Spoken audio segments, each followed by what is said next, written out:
In today's video, I'll show you on how you can fix webcam camera black screen and not showing or freezing. As you can see right here, my camera is working perfectly.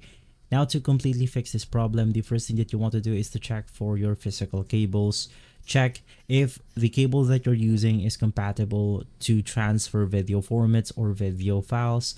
In my case, I'm using my action camera as my webcam right here. So as you can see, I'm using USB-C in order to transport my video onto my device. Just ensure that you're using the right cables for your devices.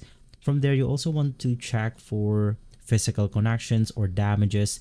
Check if your cable has any damage, the port that the cable is plugged into is working properly, and something like that.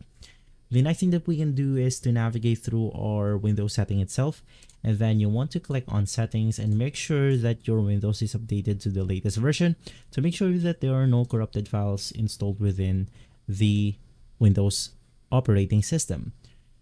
Now, once again, navigate back to the Windows logo, click Device Manager, and from here you then want to make sure that all of your drivers is updated.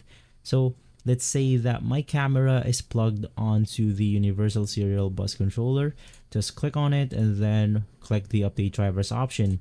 We also have the cameras option right here, which the camera that I'm using, Osmo Action 4. Click on the Update Driver, click on Search Automatically Online, and then you can just check whether you have the best possible driver installed to your device.